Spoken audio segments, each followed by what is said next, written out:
found something in my son's closet wrapped in a plastic bag. Okay, what was it? I think it's a human food. Did you see it? We didn't want him to run. I don't want to look at it. Concerns of some stuff they may have found in your room? Yeah, I believe so. And what would it be? A human head and hands. This incident took place in Mesa County at approximately 1:48 p.m. on the 1st of March 2021. Local law enforcement received a frantic 911 call from a deeply distressed mother. The mother reported a horrific discovery. She had just found a severed human head inside her son's bedroom closet. Emergency? Hi, there is an emergency.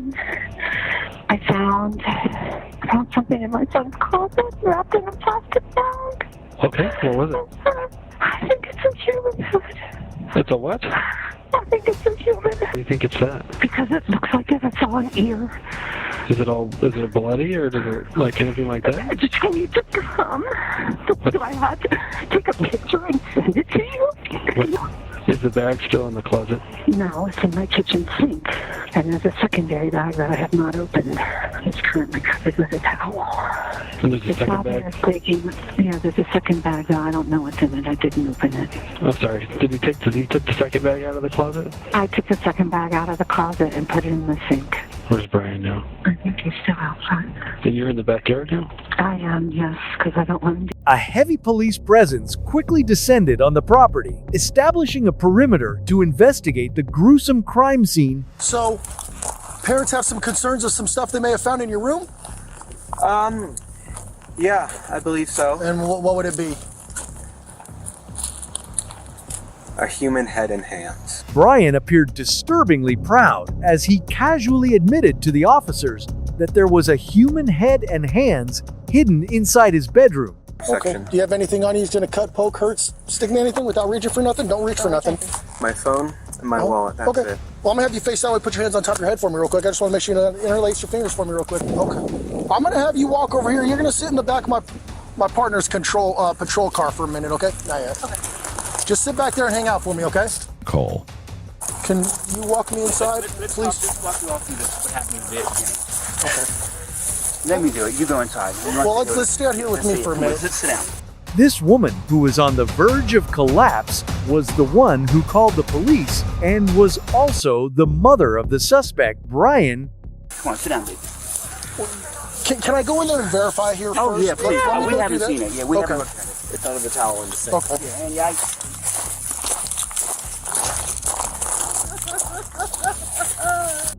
Stay with your mother. Give her a... Just make sure that guy goes in the car first. I can stay here. You can go in the sink, right? Well, The yeah, sink okay. right there. No, you can on your phone. Yeah. House is empty. Okay. Had a bag, feeling about what happened this weekend. Okay. She said there's a bag in this closet, and she opened it up, and she called me and said, get over here. Due to the unstable emotional state of the mother who had placed the initial emergency call, Brian's father stepped in to guide the officers into the bedroom, verifying whether the gruesome description was accurate. Right now. I covered it with a towel. Okay. I didn't want him to see it because we didn't want him to run. I don't want to look at it. The officers ultimately confirmed that the object inside the plastic bag was, in fact, a human head. Yeah.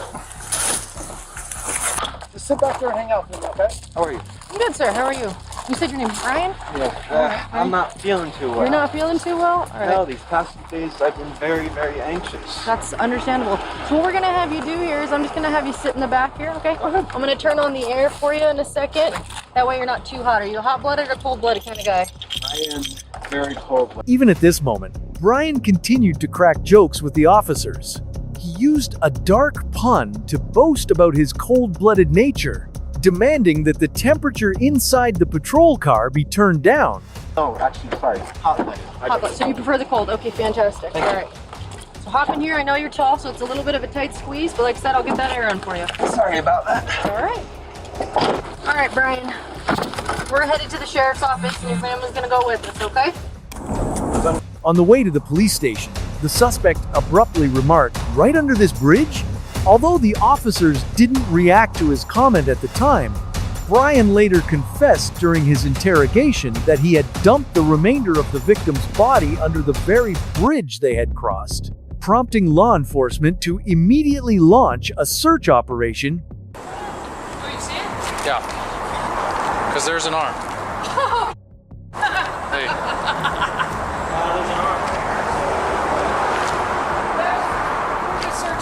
There's an arm, there's another arm. Okay, hold on. Do some pictures. Start right now. There's another one. I don't have a clue. Okay. This is like something out of TV. Yeah.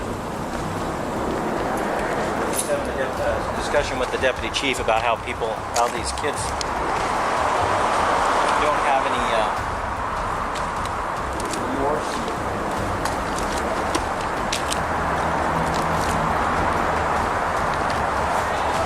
Right, here's a leg.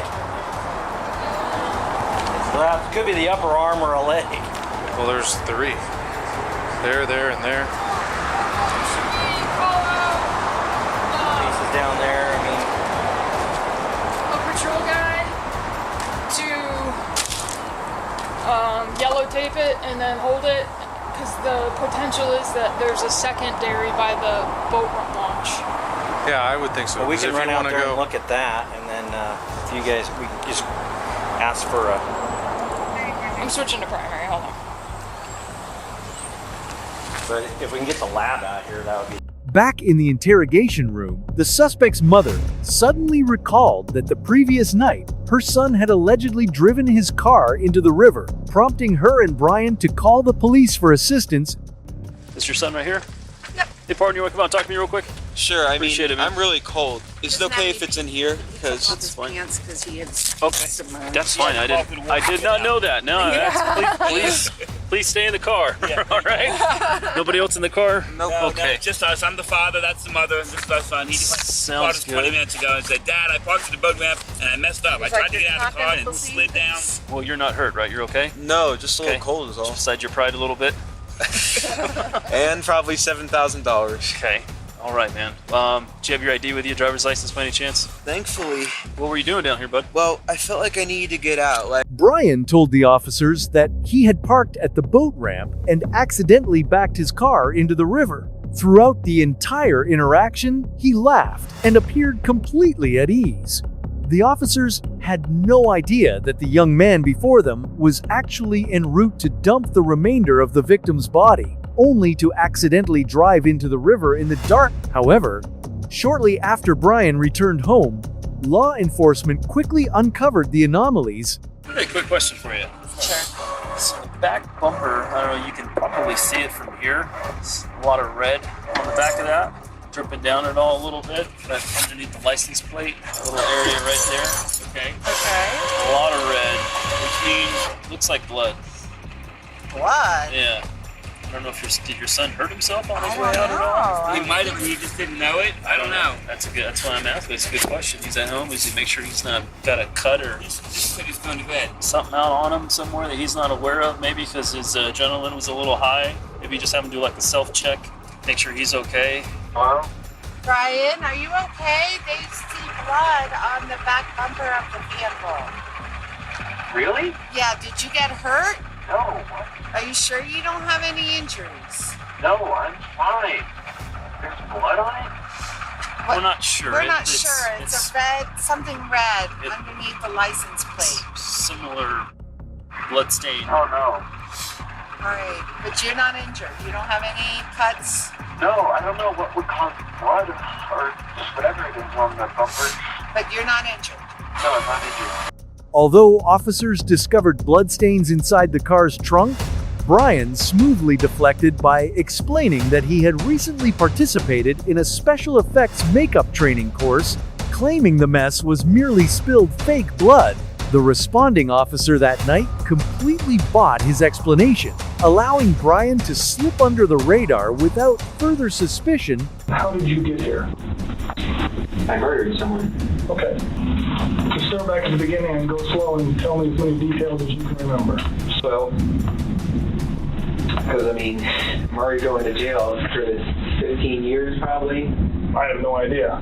Because We're at the beginning. it's murder. Right from the start of the interrogation, Brian bluntly confessed to his crimes.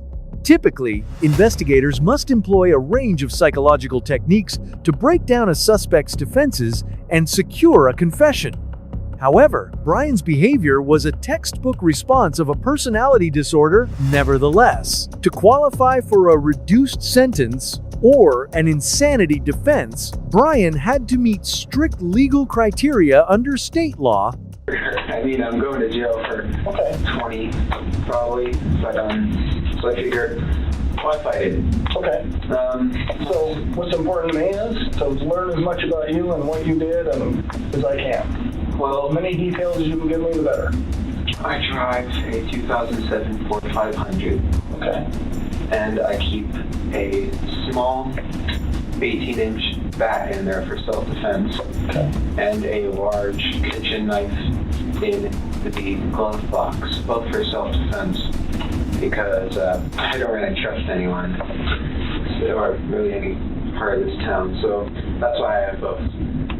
And, let's see, yeah, it was the night of February 27th. It was a full moon, and I figured I could see so well, why not drive out? And I am in a bad state of mind at that time. I have major depressive disorder, so I am not thinking, I shall say, positively. Okay. And I'm cruising around for an hour and a half. So I fill up on gas halfway through, and I'm eventually driving underneath the bridge near the sheriff's office. You know, like how... Oh yeah, go ahead. There's a road underneath, right? Out under the overpass. And I was driving along, and I see a shape here on the railway track. So I'm like, oh, interesting. So I go up, and as I'm looking, I see a large thing wrapped in a canvas. Okay. And I'm like, that's a homeless person. So I grab my knife, I put on 3 layers of gloves, because plastic gloves can betray their users because they're so thin, those vinyl gloves, by imprinting your fingerprints through. So I put on 2, 3 on one hand. I took the knife, I pulled back the canvas, and I stabbed his neck. He was panicking at first in his old man voice. He was in his 50s. I'm not lying. I know why I call him an old man. He was saying, "What are you doing? What are you doing? Why? Ah!" And I just kept on stabbing his neck. It's okay if I do a demonstration. Oh yeah. This is him. I was straddled on top of him like this. Okay. And he couldn't fight back. It was actually surprisingly easy. I was barely breaking a sweat. I thought, oh, this guy, he's going to be tough. But no, it was actually surprisingly easy. It is evident that Brian took immense pleasure in reconstructing the crime scene.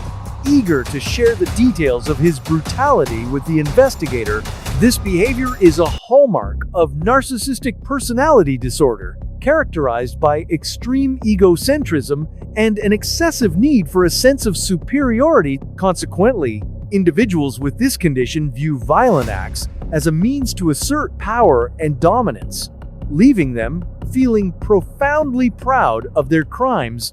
And you talked about you were just kind of in a bad space that night. It was, yes. Okay. Why were you in a bad space? I didn't take my medicine, and plus for years I was wondering what murder would feel like, because like Ted Bundy and the Zodiac, they all say murder is the best feeling in the world. So I'm like, I'm going to try that. Okay. So for some time I had been wondering when it would happen.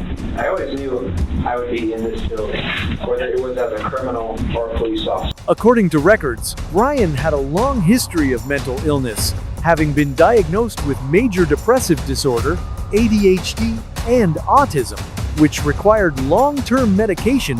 Furthermore, Brian admitted that he targeted homeless individuals because they often lacked social ties and close acquaintances, He calculated that their disappearance would go unnoticed, thereby minimizing the likelihood of detection and reducing the risk of being apprehended by the police. To see what it felt like. What did it feel like? It was intense. It was a rush of adrenaline. My whole body was shaking. Not like out of fear. It was like... It wasn't fear. It was just pure... What's the word? Excitement, I suppose. Not excitement as in joy, just excitement as in increased heartbeat, sweating, that type of thing. Like an adrenaline jump. Yeah. Although I wasn't breaking a sweat killing the guy. It was quite easy. Well, did you enjoy it or not enjoy it? Did I enjoy it? I don't know. Sort of neutral of the whole thing. I didn't enjoy it, but I didn't hate it. If I go back, but I probably wouldn't have done it, knowing what it felt like, knowing how this will all turn out. I wouldn't have done it. What did you think it was going to feel like? I thought it would be the best feeling in the world. According to later information, the victim was 9-year-old Warren Barnes. Although he was homeless, contrary to Brian's assumptions, he was an avid reader and deeply cherished by the community. Neighbors later shared in interviews that day after day, Warren would stand in the same breezeway, feeding the birds and reading his favorite mystery novels. He routinely refused charity, caring nothing for money or food, but only for companionship. Following his tragic passing, the community preserved the bench where he sat daily to honor his memory. In February 2023, Brian pleaded not guilty to first-degree murder by reason of insanity, arguing he should not be held criminally responsible in Colorado to be legally insane. The defense must prove the defendant was incapable of distinguishing right from wrong due to a mental disease or defect. Throughout the trial, prosecutors argued that Brian had spent months planning to murder a homeless person and attempted to dispose of the remains to evade justice, proving he fully understood the consequences of his actions. After 2 days of deliberation, the jury found Brian guilty of first-degree murder. The judge subsequently sentenced him to life in prison without the possibility of parole. A documentary about the case ignited fierce debates upon its release in the U.S. The sheer brutality inflicted upon a complete stranger without provocation, coupled with the chilling apathy of his personality disorder, left viewers horrified as if a real demon had manifested before the public. Once again, this case has thrust the issue of mental illness into the national spotlight,